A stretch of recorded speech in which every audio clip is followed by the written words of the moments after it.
If you're a podcast host, listen up, this one's for you. My name is Allie Jackson. I'm the host of Finding Mr. Height, a dating and relationship podcast that I've been doing for 4 years now, sharing my positive and practical approach to dating that's built on my own life experience. And I wanted to share another experience that I've had, my secret behind monetizing my show. It's called Red Circle, and I was just telling my colleague about how much I love their platform. With Red Circle, not only am I getting a seamless hosting experience, but I also love the support I receive in ad sales. It's not just typical ad sales either. It's targeted opportunities based on my show and my life. And the platform is super simple. You just set your preferences and Red Circle matches you with sponsors that align with your show. You can vet every opportunity and their platform gives you great analytics. More recently too, my Red Circle team has brought me opportunities outside of my podcast on social media to really augment the podcast partnerships, bring them full circle. I just can't recommend them enough. If you want to give it a try, go to redcircle.com to get your free trial. That's redcircle.com for a free trial.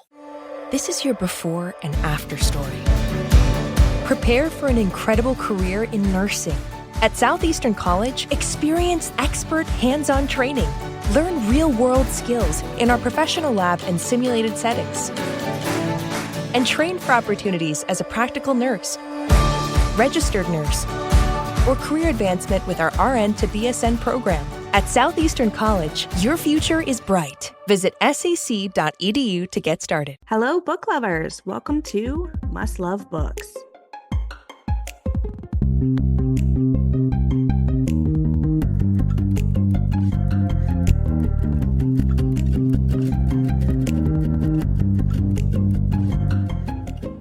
Welcome back to Must Love Books podcast. Today we have me and DNF from our Something Smutty Book Club, and we're doing something a little different. We are reading Sunrise on the Reaping, the newest Hunger Games book by Suzanne Collins, and we are going to cover it part 1, part 2, and part 3. So this episode will be filled with spoilers, so if you haven't picked up the book yet, you might want to save this episode for later. If you have read it, listen in, join our thoughts, and connect with us on social media and tell us what you think.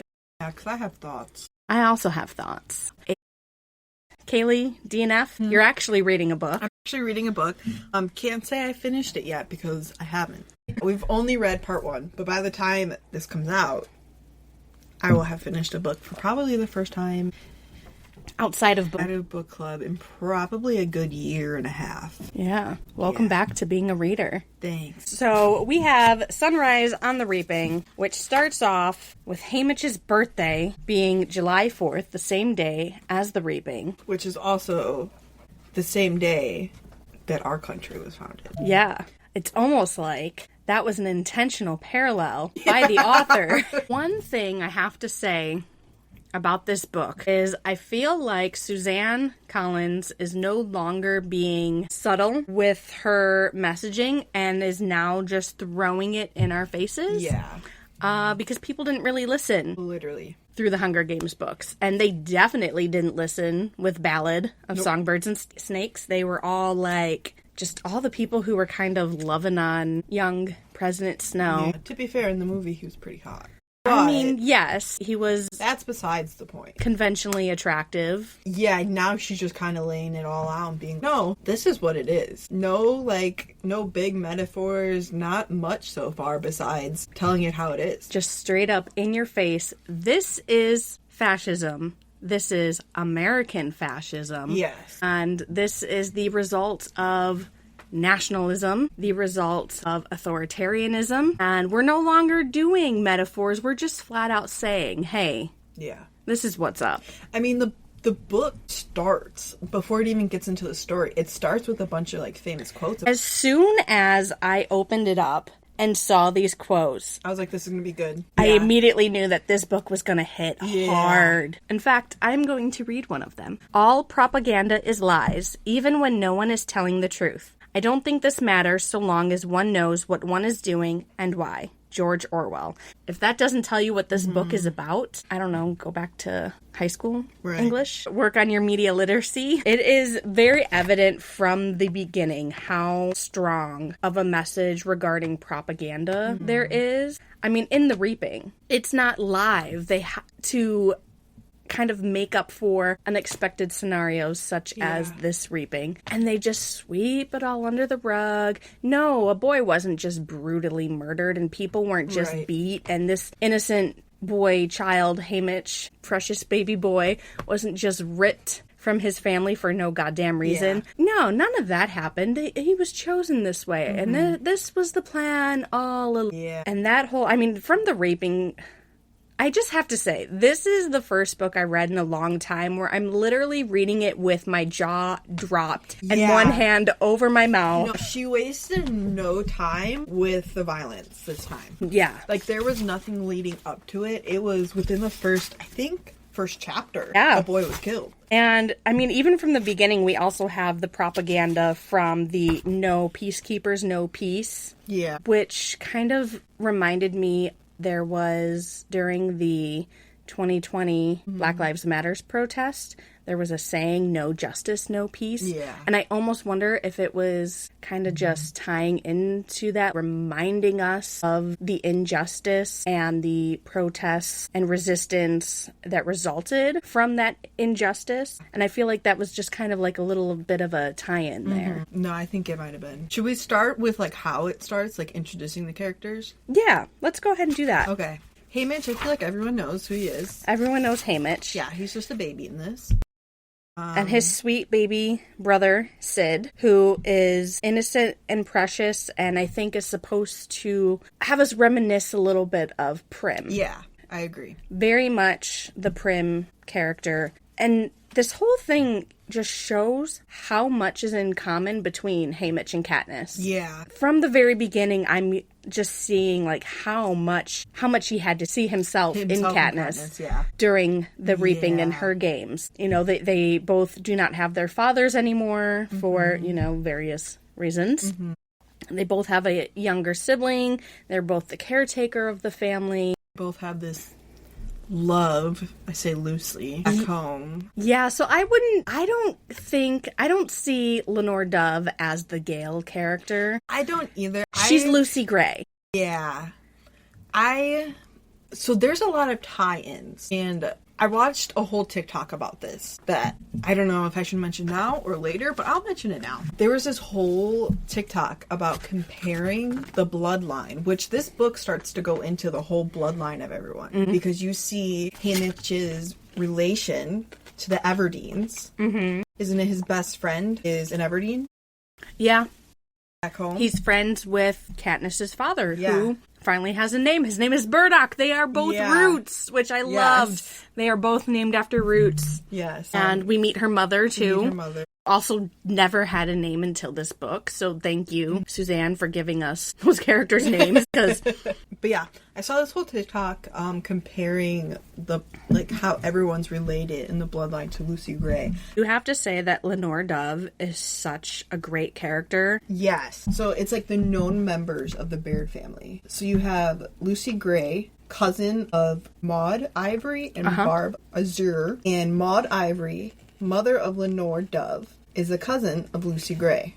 And then Barb Azure, mother of Burdock Everdeen, and sister of Maud Ivory. So the Everdeens and the Baird are... Which we always kind of knew from reading Ballad. We always knew that there was some kind of connection between Lucy and Katniss.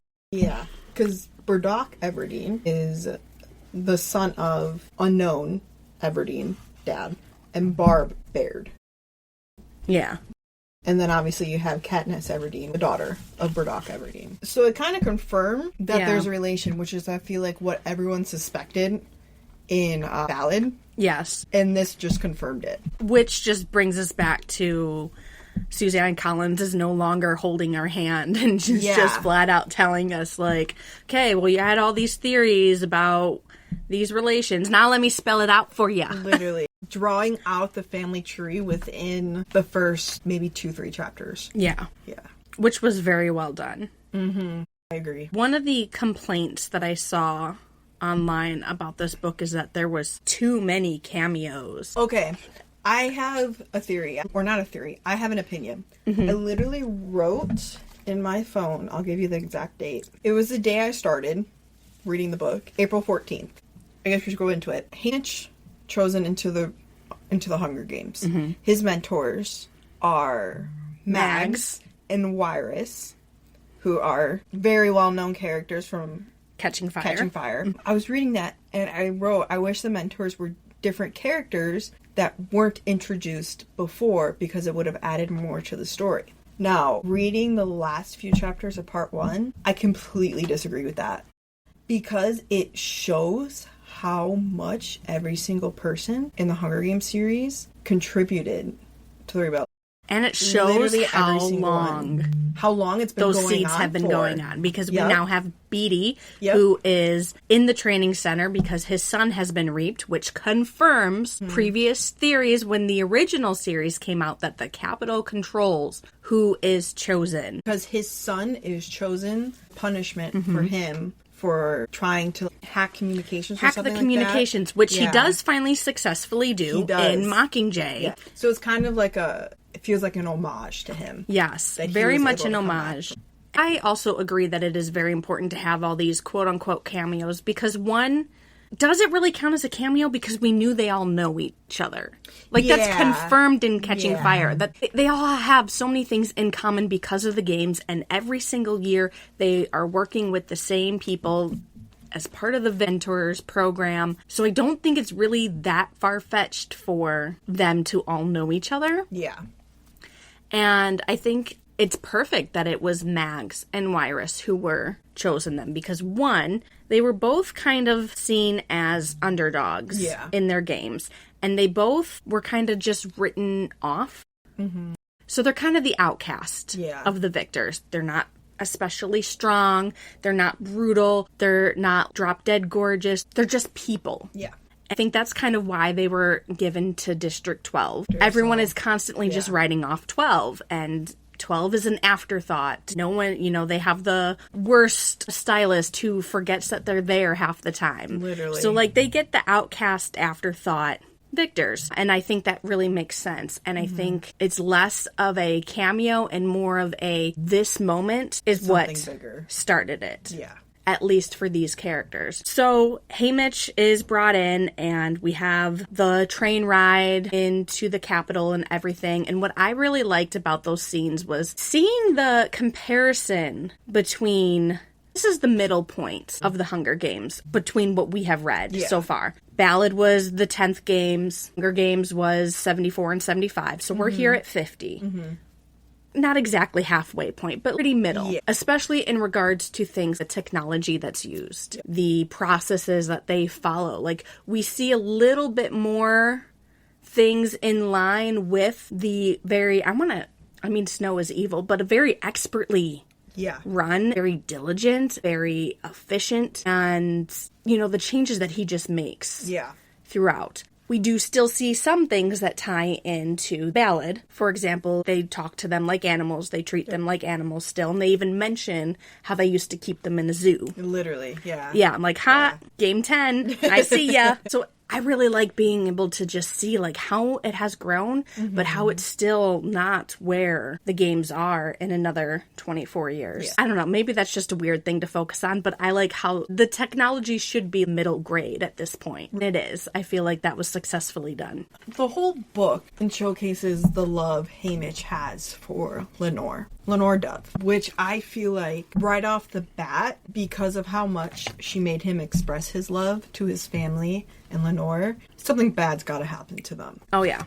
I wanted to get that out there. It's definitely like that. But, so if you look at the book, there's that flint striker that Lenore gives to him. And that's what has the bird and the snake kind of meeting it up. Because the whole thing is this fight between the Mockingjay and the Serpent, Snow, and Lucy Gray, and her descendants, essentially. And, Haymitch is not one of her descendants, but he might as well be.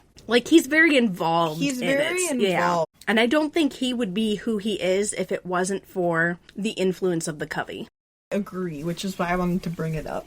Because that kind of just leads into something stronger later on, which is what he did after the Chariots. So Luella is one of the girls chosen for the Hunger Games during the reaping, and he became very fond of her because he thought of her as a younger sister, kind of someone he needed to protect and look after. The Rue character. Yeah, they're very much the Rue character. And that itself kind of set off a little bit of the rebellion. It did. The fireworks go off, and we do know that fireworks are banned. That is mentioned in one of the later books, that they don't allow fireworks Anymore, yeah. in the parade anymore. And this is why. And this is why. The fireworks scared the horse. The horse ran, and as a result, Luella was killed. Yeah, she fell off, hit her head. And a bunch of the other tributes were injured. She was the only one that died. And this was really Haymitch's first intentional act of rebellion. Yes. You know,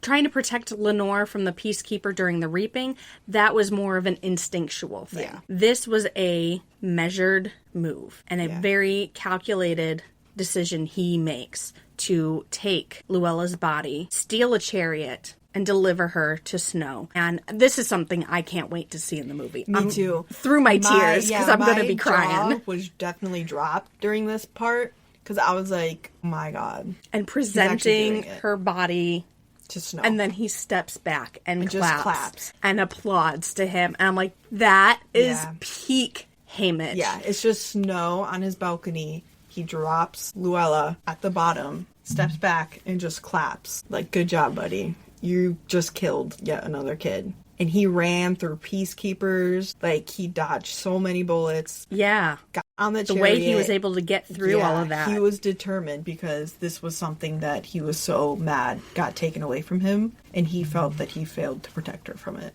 And I don't think without the Covey he would have had that courage to do that.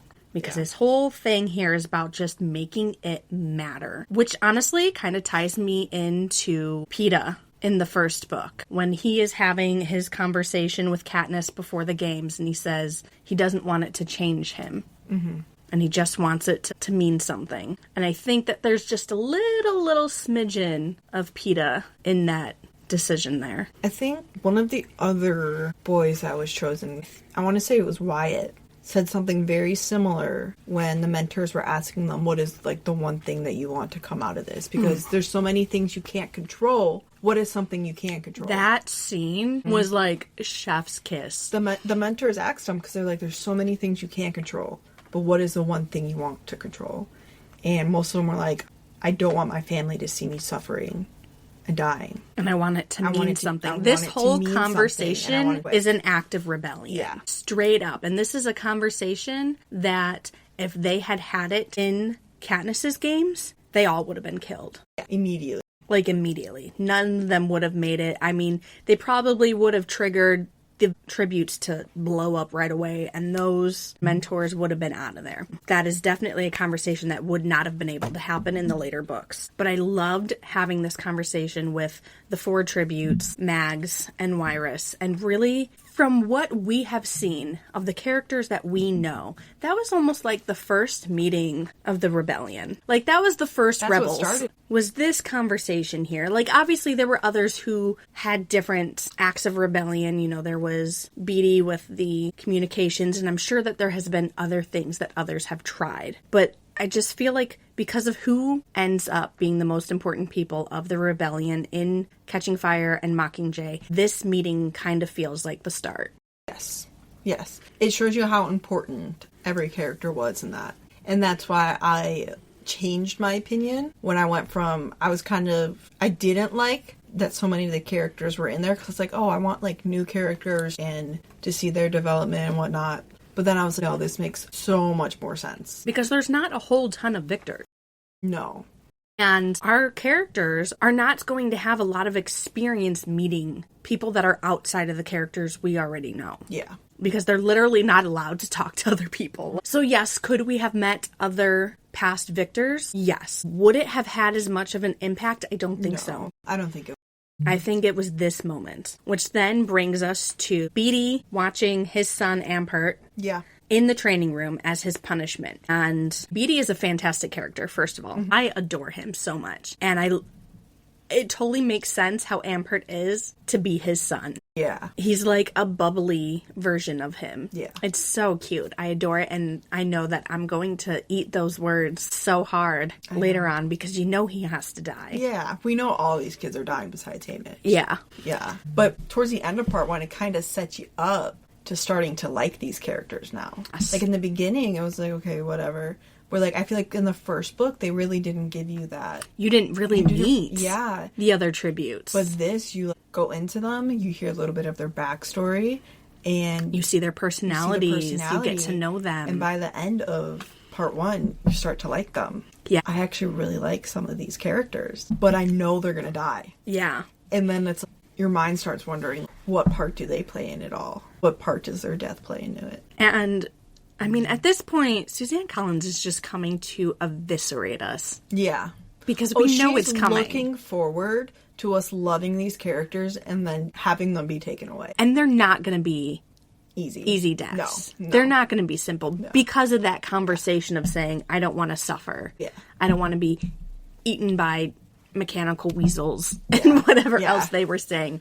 So that's going to be how they go. It's going to be violent. It's going to be bloody and gory, and it's going to be slow. But I did really love the conversations between Haymitch and Beatty, openly discussing rebelling. Literally. In a room of peacekeepers. Yeah. Like, this just shows you that at this point... to, like, make a light bulb out of potatoes. Yeah, which I thought was so cool. I mean, that's what Beatty does. That's what he is. So, and it shows how long Beatty has been trying to push for the rebellion. For someone who knows he is sending his son off to die, he's in pretty good spirits.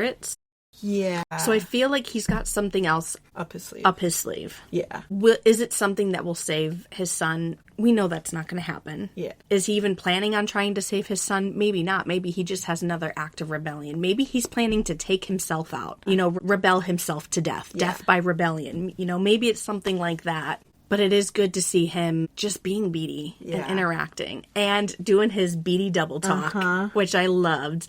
You know, he's talking about breaking the mechanical potato, but really it's a secret message on how to break the arena, which shows how many years they've been plotting catching fire. Well, and they mentioned how in the training rooms and their training, how there's going to be clues to the arena and basically how to take down the arena or solve the arena to where you could...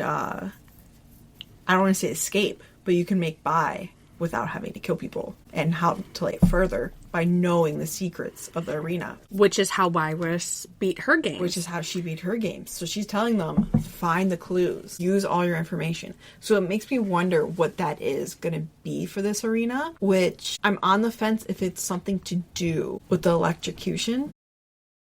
Yeah. Or if it's something more. It's some kind of steampunk arena. Yeah. That would be really cool. I don't think it will be, but that would be cool. Yeah. I love how Iris's arena had all these mirrors to trick you, and she won by just hiding between a couple of mirrors. Literally, though.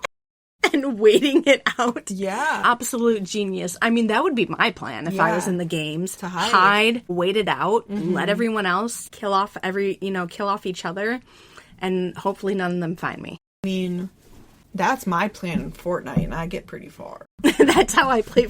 Find a spot, and I hide till, like, the top 50 are gone. Yep. I'm like, hey, look at me. I'm in the top half. As I've done literally nothing. Yeah. I usually make it, like, top 10 and without, like, killing more than, like, 1 or 2 people. Sometimes I don't even kill one. Yeah.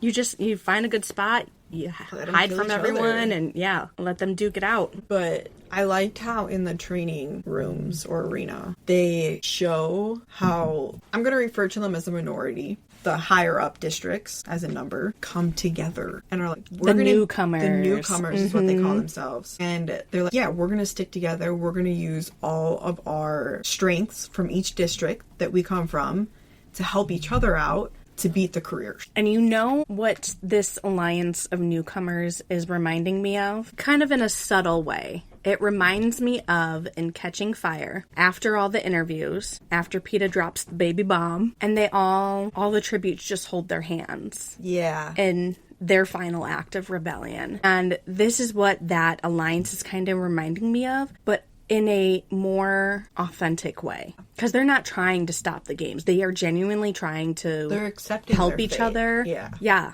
A lot of them have accepted their fate. Like, they shouldn't know, I'm going in here to die. But they just don't if want we to stick together, Yeah, we don't want it to be the Capitol's way to take us out. We don't want it to be a career to take us out. We don't want a career to win, period. And that is their act of rebellion. Because the careers are the favored districts. Not that any district is actually liked. And not that they fully consider them, human. They're still all second-class citizens at best. Yeah.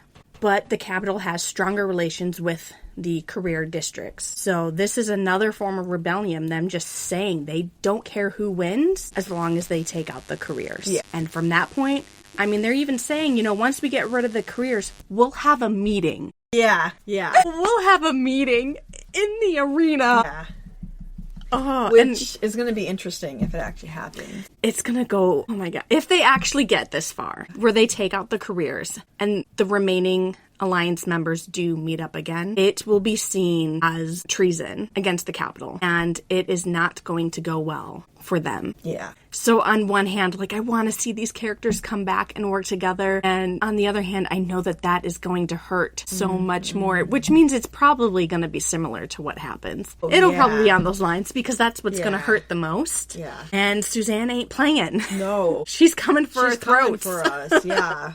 And my other theory is that, what's his name? He pulls Haymitch aside from everyone into his library. And we get a little bit of the poem that Lenore name came from. Gets her name from. We get a little bit of lore about the alcohol, which I think is a tie-in to Haymitch's future alcoholism. Because they do talk about erasing your memory with it, or you see something along those lines. That is straight up foreshadowing because we know that's where he ends up. So Plutarch and Haymitch are having what in his mind probably passes for a very lovely conversation. With a boy who's about to be viciously murdered from, his understanding. And then here comes President Coriolanus.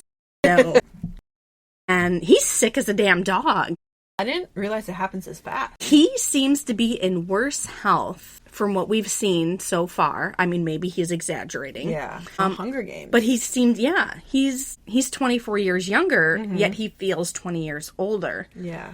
They do mention he is 58 years old, so he's not elderly. He blames his illness on food poisoning. Yes. And then says this other guy has it much worse. Okay, well, clearly we know the stories about Snow. He poisoned both of their meals, and the other guy died from it. I'm assuming he's dead. There's no way the other guy is alive. Why hasn't, after all this time, Coriolanus Snow learned how to poison somebody without poisoning himself? Yeah. He's the president, he has all this power, and he can't poison somebody without killing himself over it. For somebody who is so calculating and vicious, doesn't make sense. It seems like an odd move for him. Yeah. Unless it's his own ego and hubris. I'm too good to be killed by rat poison. My favorite part about that whole thing is when I need milk. This was great. And he goes, I need milk. So Haymitch runs to the fridge and Haymitch is like, you know what? I'm going to take my time. I'm going to act like I've never seen a fridge before and I don't know how to open it. And then when I do figure out how to open it, I'm going to look at the pitcher, which they keep milk in a pitcher. And rich people things. Yeah, for real. And I'm going to chug this pitcher of milk and then turn to him with the milk on my face and be like, it's empty. Yeah. Haymitch, I love you. The sarcastic little smartass you are. Love you. Because that was great. There's no milk here. And Plutarch. Yeah. Bless him. He knew what he was doing, and he was, you know what? I'm not going to say anything. I'm just going to go find this boy some milk. And he went and got him some milk. And hid. Because he took his time. He did not want to be there for that conversation. Nope. So I think Plutarch seems to understand that this is wrong. Yeah. I swear, he's just flat out hey guys, this sucks. Yeah. And man, wouldn't it be cool if we did something else? How he manages to live the next 25 years, I don't know, because that man's got a treasonous mouth. But I also wonder, they kept referencing the staircase in the library. They had it on a couple different things. And so I'm wondering if the staircase and the bird that they also kept seeing have anything to do with the games. I'm wondering if that was the clue. Maybe that's the clue, because we do know that Plutarch gave Katniss a clue. Mm-hmm.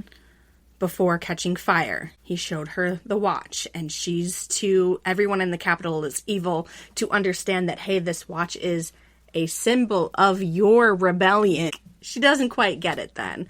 Clock. Look at this clock. And the hands that go in a circle. Like, he couldn't have been any more obvious about it. So I think you could be right. I think there could be some clues in there about what we may see in the arena, or they could be parallels to something else that we haven't seen yet. Right. Always true. I mean, of course, every time there's a bird, it's a symbol of the rebellion, and it's a symbol of specifically Lucy Gray, because why? Because let me tell you, 40 years later, this man is still obsessed. Obsessed. I have to say, though, I loved the conversation between Snow and Haymitch. Haymitch sees that he is just a man. Yep. And he sees how weak and vulnerable he is. And I think that's going to bite Haymitch in the butt big time. Yeah.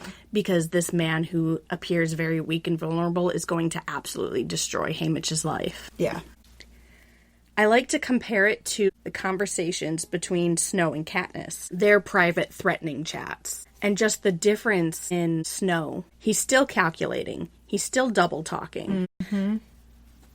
But his demeanor is very different in between the two. In this one, he's a bit more open-ended with his threats, I feel. He's subtle, but he's more open-ended about them. Whereas he seems almost, in the scenes with Katniss, almost professional. He's a lot more evil HR about it. Like, he's given bad boss vibes. But with Haymitch, it's just a very different energy. It's still, I mean, it's the middle of Snow's story. So I guess we are still seeing a little bit of both sides. He hasn't fully made his advance, and so we're still seeing a little bit of that boy he was. But he's not fully, he's still evil and calculating and very much self-absorbed and thinks he's smarter than everyone. But he doesn't have the same vibe as he will 24 years later. So I thought that was really interesting. And then in the conversation, he immediately brings up Lenore. Yes. And he knows right off the bat that girl is Covey. Uh-huh. Immediately. I also saw another TikTok that was like, what if the reason they take the blood samples is to find out who is related to Lucy Baird? Because I don't think they did it in the first one. I could be wrong. I just watched one TikTok. I don't think there's a specific message of them taking blood samples in Ballad. Yeah. Not that I remember. But they did in this one, right? They did in this one, yep. And they obviously do later on, and maybe. This whole time he's getting blood samples from everyone just to make sure Lucy Gray didn't survive the bullet. Yeah. He is obsessed. But then it's like, if you really think about it, if they took Katniss's blood, they would see she is. That's if the theory is true. Not necessarily. Covey is not related by blood. She was a cousin of Lucy Baird. But not necessarily a blood cousin. That's true. That's true. They kind of collected people. Yeah. And once you're in the family, you're in the family. If you're Covey forever. And you are a sibling or cousin, even if you don't have the Covey blood. Right. So does she share DNA with Lucy Gray? I don't know. Mm-hmm. She might not. But she is still a descendant of Covey. Yeah. In fact, out of everyone that we see in the Hunger Games trilogy, Katniss is the most Covey of them all. Mm-hmm. So Snow sees the necklace. The fire striker. Or the flint striker. And he definitely knows that it's a flint striker. Yeah. Plutarch Heavensby knows it's a flint striker. Everyone but the children know that this is a flint striker. Yeah. And they just don't care. Yeah. At this point. Which is interesting. Yes. I mean, I guess they figure he's a dead kid anyway. Yeah. Don't mind me. But yeah, I thought that was interesting. But I think what he is more curious about is not the function, but the design. Mm-hmm. Yes, he knows it's a flint striker and he doesn't give a shit. He's concerned that there's a bird and a snake. And he's like, fuck it, is my ex still alive? And then that's when he's all, LD, Lenore. It's got to be a color name, dark green, dark blue. That doesn't work. Yeah. Dove color, that's kind of cheating. Like, he really shows Haymitch how much Covey history he knows. And Haymitch doesn't understand why. He thinks it's just because Snow is the president, so he must know these things. I think when Haymitch wins, he's going to be so upset that he might do something to Lenore Dove because she is Covey and they're related. We obviously know Haymitch goes through something more dark than the Hunger Games. Yeah, I think the Hunger Games, very traumatic, of course, But I think that's only going to be the start of it. I for him. agree. I think there's something else that is going to happen, and I think it's going to have to do with Lenore Dove.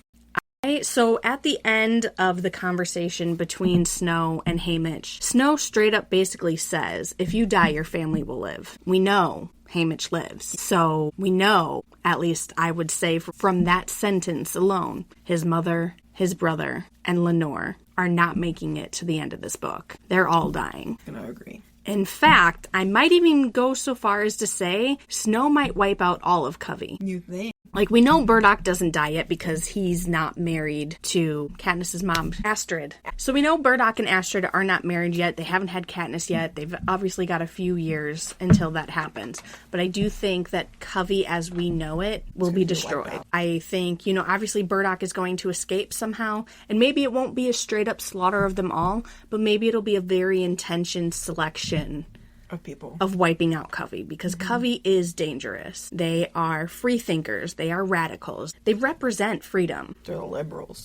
They're liberals. So we know that Snow is going to wipe Covey out because Covey doesn't exist. Right. In Hunger Games. By the 74th.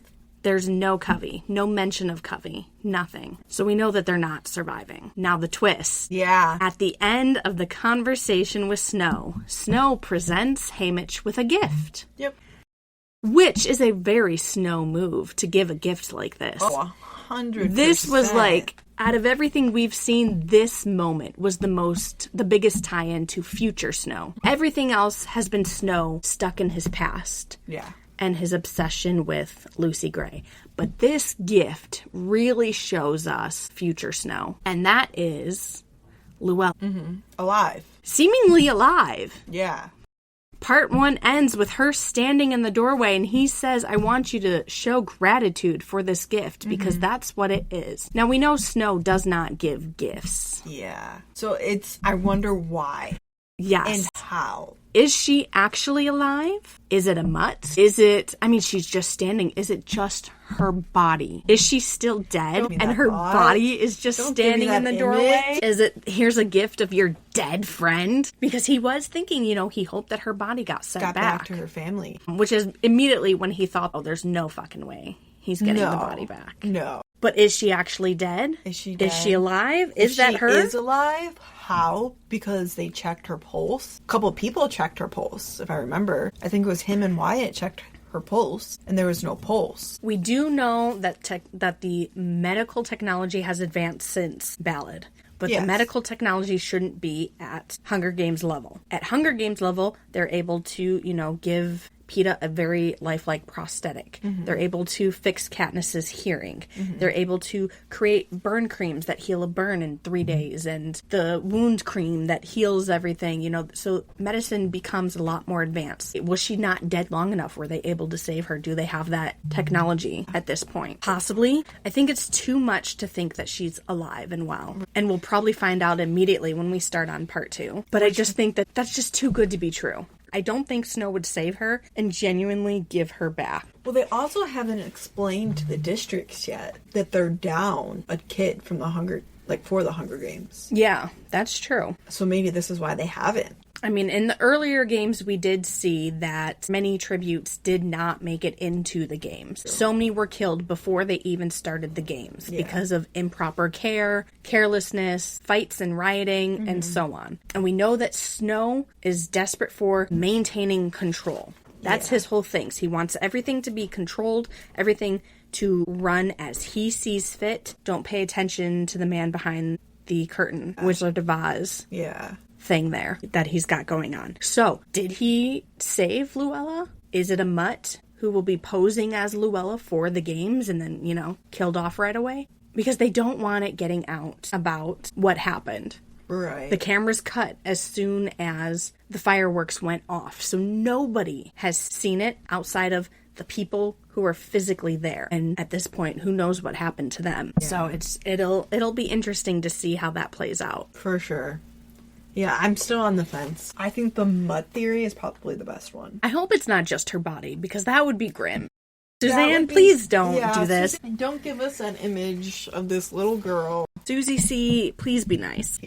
So do you have any more theories for parts 2 and 3? As much as I would like the newcomers to make it to the end, I don't think they do. I think that the whole talk of newcomers, Snow clearly is going to know about it. He's going to know about this alliance, and he's going to see their whole strength in numbers strategy, and that's been a thing that keeps coming up. Yeah. Multiple, like 2 or 3 times now, it has already been mentioned that the districts have the numbers. The underdogs, the weaker groups have the numbers to overtake the strong, powerful, and those in charge. And we keep seeing that over and over and over and over and over again. Kind of like it's a message. Kind of like it's intentional. Kind of like we're supposed to learn something from this. Wow, if all the people actually get together and rise up and have the numbers and, you know, do something about it, why don't they? And they keep asking that question. Yeah. Characters keep flat out, both Plutarch and Haymitch have both asked, why? Why haven't we done this? Why haven't we fought back? Why do we just sit and take this injustice and not make a stand? Well, it's out of fear. They do say that. But even Haymitch is saying, is fear really? Yeah. Or even Plutarch is saying, is fear really a big enough 'cause reason? They went into that whole conversation about fear. And why don't they do it? And it's like, well, you have guns basically at our heads. Like, is that it? Like, yeah. He's like, is that it? Suzanne's telling us to riot. Susie C. says, take to the streets. Because in the end, that's how they do fight back, is with the numbers. Sure, when they find District 13, they have District 13's arsenal, and that plays a huge help. But they don't use all of it. In fact, they don't touch a lot of its arsenal. Yeah. They use their brains and their bodies. Right. And for the most part, basic weapons outside of the double bomb and a few things here and there. They have some specialty things. But from what we are told, 13 has a far bigger arsenal than ever gets used. Like all these fighter jets. Yeah. That we hear about the fighter jets in Mockingjay, but they didn't deploy the fighter jets to just destroy the Capitol, which they could have done. Yeah. So like, yes, the guns helped, but they didn't use the weaponry they could have. It was the people coming together. Yeah. Everything was intentional. Oh my goodness, almost like a message. Yeah, I'm curious to see what happens in the games with the newcomers. Yeah. And I think it's going to be gut-wrenching. It's going to be gut-wrenching. Yeah. We're going to be reading with one hand over our dropped jaws and the box of Kleenex half empty and just reading it through tears, or maybe that's just me. I don't know, but I'm going to sit there sobbing. It's going to be worse than watching that movie. Yeah, let's talk about that for a second. You have never seen The Fault in Our Stars. Nope, never seen it. And I made you watch it. You did. I fell asleep and I woke up with you next to me crying, sobbing. Yeah, it was trying to hold it together. Yeah, it was a good time. So It was so a I good feel time. like this is going to be like Fault in Our Stars. It's going to be worse. Yeah. The Fault in Our Stars was just one kid dying. And you know what? I did call it when that movie started and he came on. I'm like, oh, so that's going to be the one that dies. Yeah. In these movies, it's always either the main character or the love interest. That's how they work. Yeah. But that's going to just be one kid dying. This is going to be so many. Yeah. And we're getting to know them all in a way that we had not in any of the other books. And it's just a straight up gut. Yeah. Suzanne Collins is punishing us just as much as Snow is punishing Haymitch. When one of the original boys that was called, because they're pulling 4 names, one of the original boys that was called, he decided to run and he got shot. And I was like, oh. And then Luella passed away in a couple chapters after that. I was like, she's killing off these characters quick. But I'm learning that everything is intentional, because now we're starting to like all of these characters we didn't think we were going to like. And now she's introducing them. And it's all of the deaths and non-deaths, we don't know yet, are super intentional. So yeah, she might not be wasting any time killing people off, but maybe there's a greater message in it. They all play a role. Yeah. And they all serve the overarching message, which for Sunrise and the Reaping, I'd say that the main message is propaganda. Yeah. Recognizing propaganda so that you can stand up against it. And obviously, we're going to see Haymitch fail at that, because we know he's going to stand. We know he's going to do something. He's straight up planning it. He's basically telling everyone, hey, I'm going to fuck shit up. Yeah. It's not going to go well for him. And I think it just adds so many more layers to how he is in Hunger Games and Catching Fire. Yeah. Specifically. as a mentor, like we see him start off not caring and then we see him kind of get that spark back. Now, so I always thought that since Ballad came out, one of the biggest reasons why Snow hated Katniss so much is because she reminds him of Lucy Gray. Yeah. I think Haymitch is going to look at Katniss and be reminded of himself with a smidgen of Lenore Dove in there. Yeah. There's some Lenore. She's got that rebellious streak, and I think she's got it a little more than he does. She's just quieter about it. Yeah, she's really the one that like strives him to be something more than just a kid from 12. Yeah. Because he even pays tribute to her. Like, she's the reason why I do a lot of what I do. So I think, yeah. It'll be interesting. Yeah, it's going to be something. I can't wait to start on part 2. I know. I wonder if she's a mutt. That's all I keep thinking about is I like her know, dead like- body just being propped up now. God, I really hope that's not it. Me too. Susie C., please don't do this to me. Suzanne. Suzanne, I'm begging you. And the book's already written and it's know. already out, but I'm begging you, please We're don't reading do this that. one part at a time. So this has been part 1 of Krystle and Kaylee reading and discussing Sunrise on the Reaping. For parts 2 and 3, and we're really excited to share. If you have any thoughts, let us know. Want to add to the conversation, or if you disagree with us and hate all of our opinions, go ahead and let us know. And yeah, so this has been Must Love Books Podcast. I think instead of Happy 4th of July, we should be saying Happy Hunger Games. We should be. All right. Happy Games. Happy Hunger Games, and may the odds be ever in your favor. Thank you, everyone, for listening. This has been Must Love Books. You can find us on Instagram, Facebook, and Patreon under @MustLoveBooksPodcast. Thank you and happy reading.